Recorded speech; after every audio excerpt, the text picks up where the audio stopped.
하이, 청솔이에요. 오늘의 컨텐츠, 어둠의 바다라고도 불리는 드라고몬의 바다에 대한 설정과 관련 인물 혹은 디지몬 및 아이템의 종류에 대해 알아볼 겁니다. 그러면 영상 시작합니다.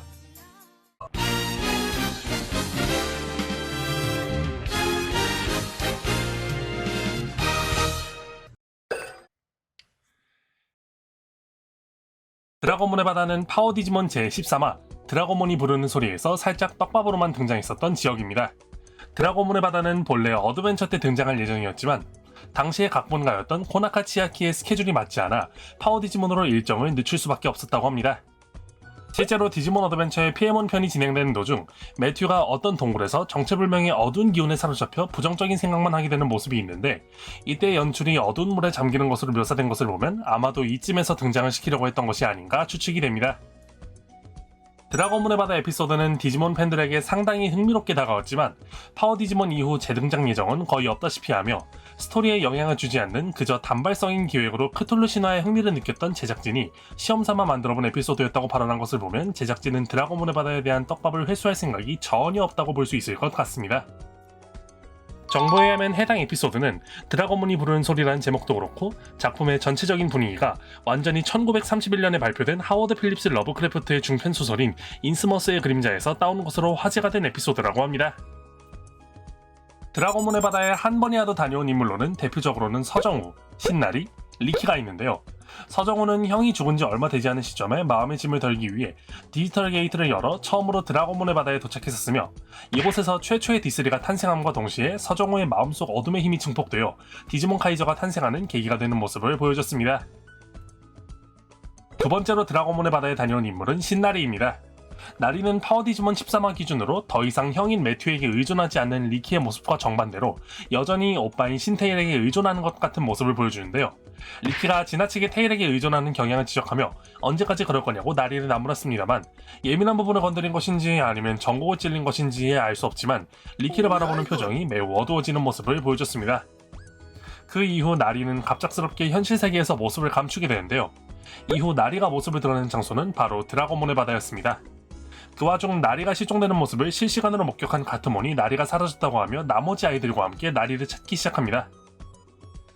나리는 모래사장을 헤매다 이상한 동굴을 발견하게 되어 들어가 보게 되는데, 그곳에는 다 죽어가는 디지몬들이 있었습니다. 쓰러져가는 디지몬들의 말에 의하면 본래 자신들은 모시던 신이 있었는데 갑자기 어떤 녀석이 나타나 자신을 신으로 모시라면서 팔에 어둠의 고리를 채우고 갔다고 합니다. 어둠의 고리를 채우고 갔다는 부분을 보시면 아시겠지만 여기서 말하는 어떤 녀석은 바로 디지몬 카이저입니다. 나리의 능력이라면 어둠의 고리를 해제할 수 있을 것이라 생각해 나리를 불렀다고 하며, 그 말을 듣고 나리는 어둠의 고리를 풀어줬지만 사실 이 녀석들은 디지몬이 아닌 이상한 존재들이었습니다. 나리를 불러낸 이유는 어둠의 고리를 푸는 것뿐만이 아니라 드라고몬을 신으로 모시고 있었던 그 녀석들이 디지몬 카이저에 맞서기 위해 자신들의 자손을 늘리기 위한 목적으로 다이버몬으로 위장해 신나리를 유인하였고, 자신들의 아이를 임신 및 출산하기 위한 신부로 삼으려 했다는 충격적인 목적이 밝혀지게 됩니다. 하지만 나리 본인의 격렬한 거부 의사와 나리의 바램과 마침 나리를 찾고 있었던 리키의 공명으로 인해 드라고몬의 바다에 도착한 리키와 파닥몬, 그리고 가트몬이 진화한 엔제로몬의 저지로 물러나게 됩니다. 다음으로 드라고몬의 바다에 다녀온 인물은 리키입니다만, 리키에 대한 내용은 앞에 나리에 대한 내용을 설명할 때 같이 설명했으므로 넘어가도록 하겠습니다. 다음으로는 마왕몬과 드라고몬의 바다에 대한 설정을 알아보도록 하겠습니다. 파워 디지몬 45화 진행 도중 서정우는 어둠의 바다로 향하는 게이트를 열어 마왕몬을 어둠의 바다로 전송하는 것에 극적으로 성공합니다. 사실 작중에 마왕몬이 등장한 이유는 바로 디지몬 어드벤처 V테이머 제로원과의 크로스오버 계획 때문이었으나, 크로스오버 계획이 무산되어버려 적당히 처분할 수밖에 없었기에 마왕몬을 처리하기 위한 수단으로 어둠의 바다가 재활용된 것에 불과하다고 알려져 있습니다.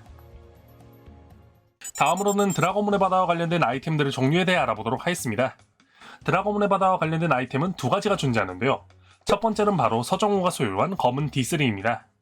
서정우의 디지바이스는 본래 어드벤처의 아이들과 같은 디지바이스였으나 그것을 검은 D3로 바꾼 것이 바로 어둠의 바다의 힘이며, 파워 디지몬의 스토리의 시작이 검은 D3의 힘으로 디지털 월드를 지배하려는 디지몬 카이저에 대항하기 위해 디지몬 카이저의 검은 D3를 카피한 D3를 선택받은 아이들에게 부여하는 것으로 시작한 걸 보면 어둠의 바다가 얼마나 위험한지를 어느 정도 보여줬다고 생각합니다.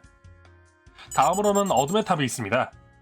어둠의 탑은 본래 어둠의 바다에 존재하던 구조물로 디지털 월드를 불안정하게 만드는 물건이라고 알려져 있으며 디지몬 카이저가 만든 어둠의 탑은 어둠의 바다에 있던 것의 카피 버전이라고 합니다. 지금까지 드라곤문의 바다에 대한 설정과 관련 인물, 디지몬 및 아이템들에 대해 알아봤습니다. 영상이 마음에 드셨다면 구독과 좋아요, 알람 설정까지 꼭 부탁드리며 다음에 또 재밌는 영상으로 찾아뵙도록 하겠습니다. 그러면 이번 영상은 여기서 마무리하도록 하고 녹화를 종료하죠.